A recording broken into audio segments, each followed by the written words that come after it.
Good evening and welcome. You're with us here on Business Today. I'm Abha Bakaya. Here are the day's top stories.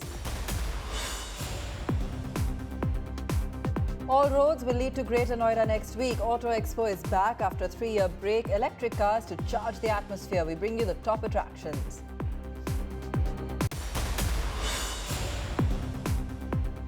Microsoft CEO Satya Nadella presents his company's vision of the future in Bengaluru, hails the digital inclusivity of government schemes, describes them as the greatest contribution that India can make to the world. Also asks ChatGPT about the best South Indian tiffin available in Bengaluru. Uttar Pradesh lays out the red carpet for investors. Chief Minister Yogi Adityanath meets the country's top bankers and industrialists in Mumbai, assures the state is safe for investments. Weekday of trade on the Lal Street as global macros take front and center. Benchmark close in the red for a second day. Nifty finishing at about 18,000. Sensex stages a 300-point recovery from the day's low to settle at 60,353. Film industry and theatres all set to bounce back from a disappointing year. Big banner releases with top-notch stars lined up. Analysts expect business to boom as viewers return to theatres.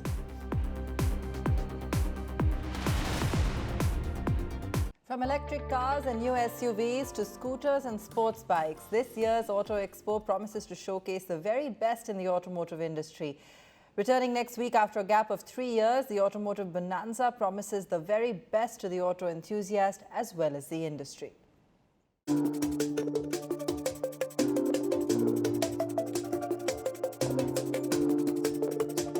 The grand spectacle awaited by auto enthusiasts around the country is back with a bang.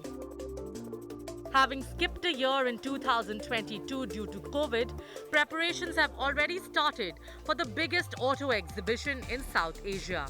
This year's edition of the Auto Expo begins on the 13th of January and ends on the 18th. The big brands participating in the exhibition include Maruti Suzuki, Tata Motors, Kia Motors, Toyota and MG. All of these domestic and international players will be showcasing their new vehicles in the coming days. And here's a list of must-visit pavilions for you. The first on the list is Hyundai. The South Korean auto major will showcase its latest electric car, the Ioniq 6.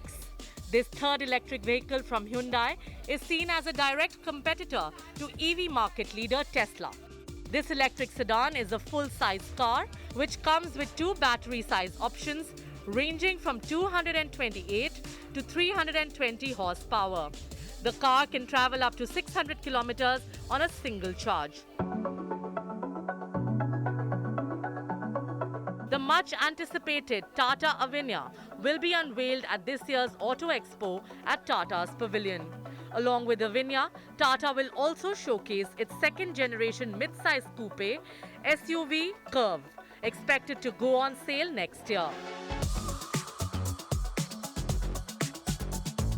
For MG Motors, the showstopper this year is the MG4. The car is already on sale in Europe. This electric hatchback comes with 2 battery options with a maximum range of 452 kilometers.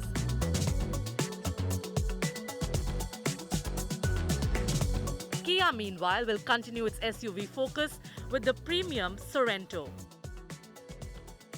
This 4th generation car is a 7-seater and comes with 360-degree cameras, 12-speaker Bose system and a panoramic sunroof. There's a 1.6-litre turbo petrol hybrid option as well. Toyota is expected to display its GR hatchback, which has 304 horsepower and is powered by a 1.6-litre turbo petrol engine.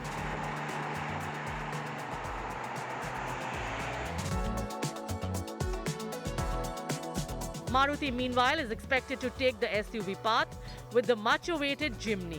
The company may also showcase the Baleno crossover. The big attraction this year are the electric vehicles by several Chinese companies and Indian startups. This year's Auto Expo has, however, failed to attract several big brands. which include the Volkswagen Group comprising Volkswagen, Audi, Skoda, Porsche, Lamborghini. Furthermore, Mercedes-Benz, BMW, Citroën, Honda, Isuzu, Jaguar Land Rover, Jeep, Renault and Nissan aren't participating. Even Mahindra & Mahindra is skipping the event. Two-wheeler majors like Hero, Bajaj Auto and TVS are also giving Auto Expo a miss, leaving many wondering if the premier auto event has lost its charm. Bureau Report, Business Today TV. Auto sales in December have been considerably lower than the previous month. According to FADA, the Association of Car Dealers, 280,000 passenger vehicles were sold in December, 7% lower than November. Commercial vehicle sales were 16% lower than November at around 67,000 units. The real slump, however, was in the sales of two-wheelers, which fell nearly 40% to 1.13 million units. According to FADA, price hikes announced this month will continue to reflect and affect sales this quarter. The rural market has also been hit hard by high inflation and ownership costs. Microsoft CEO Satya Nadella has hailed India's adoption of digital technologies in the social sector schemes. In a conversation with Nandan Nilekani during the Bengaluru leg of the Microsoft Future Ready Summit, the Indian origin CEO said that the adoption was the greatest contribution India could make to the world. We have great talent in the system, technocrats, volunteers. So it's actually a very loose coalition which has put this together. But what is your feeling? Do you think this is something which has global applicability? No, 100%.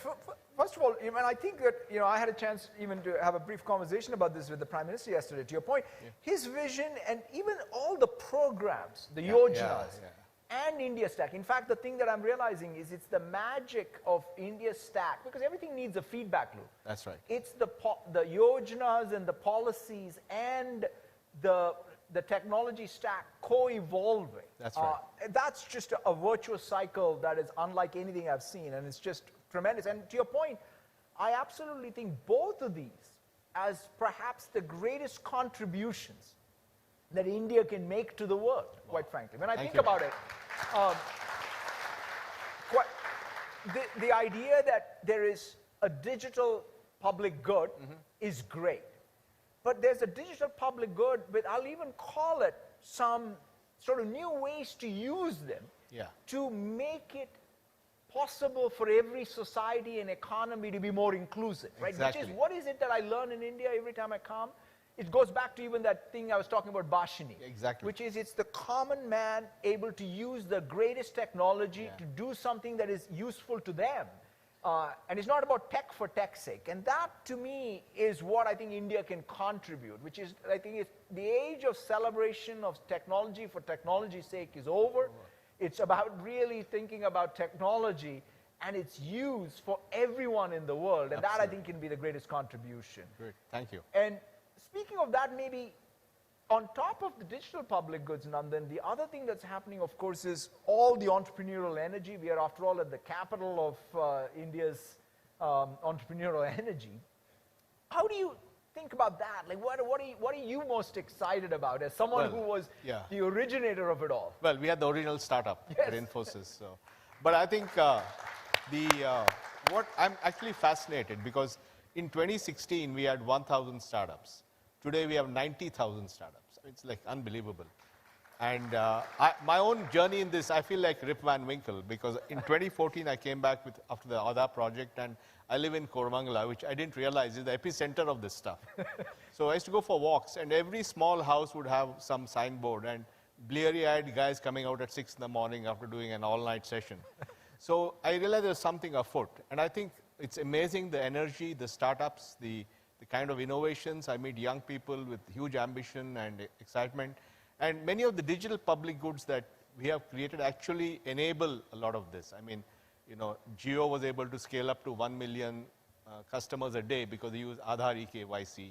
Zerodha became the largest broking company using Aadhaar eKYC. All the payment banks. In the payment space, you have people like PhonePe who built large franchises on this. So all these technologies actually enabled in an open manner with APIs for private innovators to use. And when you look back at it, the original internet was that. It was a digital public good created by the government. It was used by all the companies. GPS was that. It was a digital public good created by the government, and today we have so many applications. So that's the same philosophy, taking it all the way forward to what a modern economy and society needs. Yeah, no, I think that that's a great way. In fact, I love the way you described it, because the original vision of the internet was that, Exactly. which is it was the great leveler, Exactly. so that everyone can build and create, and there will be frictionless access to it. There were some lighter moments at the Microsoft event as well, with CEO Satya Nadella having some words with AI platform ChatGPT. Just like he queried about the best vada pav at the Mumbai event, Nadella asked the platform to list the most popular South Indian tiffin items. While the list included dishes such as idli, dosa and vada, it also had biryani. That did not go down too well with Nadella, who told ChatGPT that as a Hyderabadi, the software cannot insult his intelligence by calling biryani a South Indian tiffin. Here's the exchange. On Mumbai, it sort of creates beautiful art. This is going to be the future that you're going to all live in. So it's pretty, some of them are at least very interesting. Then we said, okay, that's cool. Let's ask ChatGPT, what does it think about the future of Mumbai? And it sort of came up with some pretty compelling narrative, right? I mean, it sort of has real optimism that I talked about. You know, it also shares. It talks about both, whether it's infrastructure, the tech involved, the culture. So pretty cool. So then I said, okay, let's get to the real meat of it. Let's ask it to rank order the street food of Mumbai. And it has an opinion. So it did come back. And vada pav wins. And then I asked it, like, where can I find the best vada pav? Not that I want to create some kind of a challenge for anybody here, but it sort of came back with places. Whether I don't know whether Bandra wants to argue its case, but it's here. And here's the thing: I then went on to say, okay, write a play where vada pav argues its greatness, and it did it. And so you should say, oh, okay, this is all fun. Let's actually see it. Like, it'll prompt it, and a little bit of prompt engineering, and it came back. Even Shakespeare would be proud of that. The thing is, this is all fun and games, right?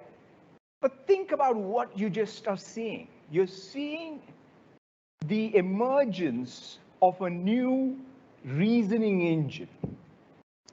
This reasoning engine, clearly we will have to talk about it. What's the responsible use of it? What is the displacement it may cause? Those are all real important considerations. But the other side of it is, let's think about how it can augment every one of us in whatever it is that we're doing. Every knowledge worker is going to be more creative, more expressive, more productive. Every frontline worker will be able to do more knowledge work than they ever were able to do because of this co-pilot being there for them. Every design task, whether it's software engineering, mechanical design, architecture, pick your design task, is going to be that much more productive going forward. The thing that everybody is buzzing about is AI. And, here's one fascinating stat. Today, when you think about AI, data that's generated through generative models, it's pretty much nothing. It's less than 1%. But it's expected to grow to, large double-digit numbers pretty soon. And you see it. So I said, let's have some fun with these generative models. So I went and asked Dolly to dream of the future of Bengaluru. It came up with some pretty nice pictures. I think, look at that, huh? That's where I want to live. It's beautiful. So I said, okay, let's take the other generative model that people talk about.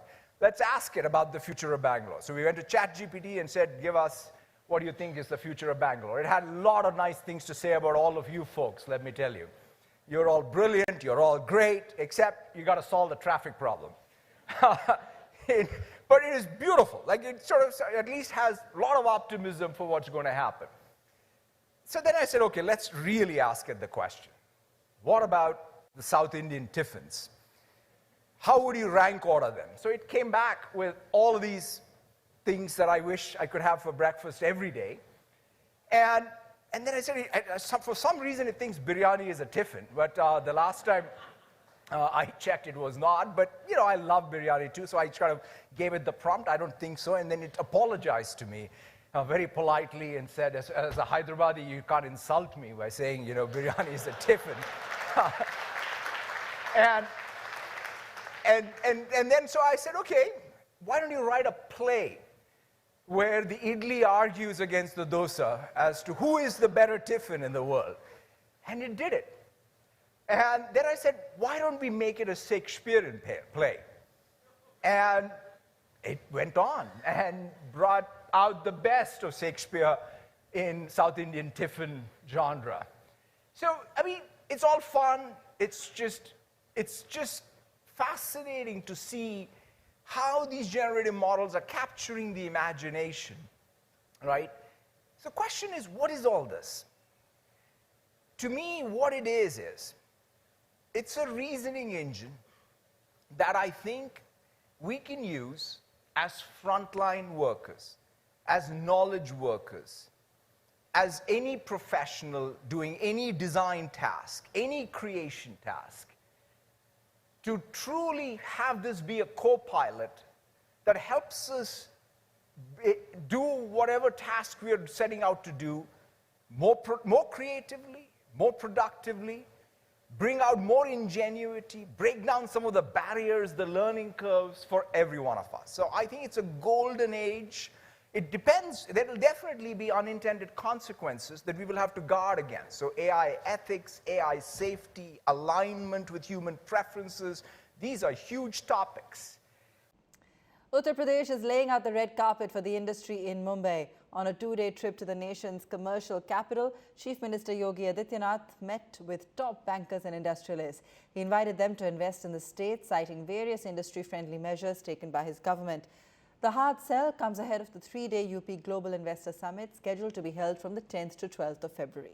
आप सबको 10 से 12 फरवरी के बीच उत्तर प्रदेश की राजधानी लखनऊ में आयोजित global investor summit के लिए सादर आमंत्रित करता हूं और मुझे विश्वास है कि हमारी टीम के साथ मिलकर के आप उत्तर प्रदेश के अंदर अपना निवेश करेंगे, उन सभी सेक्टर्स में उन संभावनाओं को तलाशेंगे जो न केवल आपके लिए बल्कि उत्तर प्रदेश के लिए भी बहुत फ्रूटफुल होगा। इस विश्वास के साथ मैं आज के इस रोड शो कार्यक्रम में आप सबका एक बार फिर से स्वागत करता हूं और आप सबको उत्तर प्रदेश के अंदर बेहतरीन निवेश के साथ बेहतरीन वातावरण देने का आश्वासन भी देता हूं। As a state which is, if it was a separate country, the 5th largest country in the world with 25 crore people, is dramatically transforming. And it is giving us confidence with progressive policies for economic development, particularly with more than 90 lakh MSMEs, infrastructure, sector development, startup eco-culture, that Uttar Pradesh is on the way to be a major contributor for India's growth under the leadership of the Prime Minister Narendra Modi ji and the Chief Minister Yogi Adityanath ji. The way UP has transformed itself in the last couple of years, they have invested well in the infrastructure. The infrastructure creation which has happened in UP is remarkable, both in terms of road and as well as in terms of the availability of power. So I think these are the very two essential ingredients for any industry to set it up their units in such locations. Amazon has shocked the tech world, announcing a second set of layoffs in just 2 months. Amazon CEO, in a public note, announced that the company would sack another 8,000 staff in addition to the 10,000 sackings announced in November. This amounts to a 6% cut in the company's workforce. The cuts will begin 18th of January. Amazon attributed rapid hiring trends and uncertain economic conditions as key reasons behind the cuts. Meanwhile, cloud services platform Salesforce has also announced that it will lay off as many as 7,000 employees, amounting to 10% of its total workforce. For more on these layoffs, we're joined by reporter Akanksha Chaturvedi. Akanksha, what's happened at Amazon? Isn't it one of the more stable companies? Why are we seeing a slew of layoffs here? Well, that's right, Abha. Amazon, which is a tech and e-commerce giant, will now lay off 18,000 people instead of 10,000 people like it had previously announced. at the end of 2022.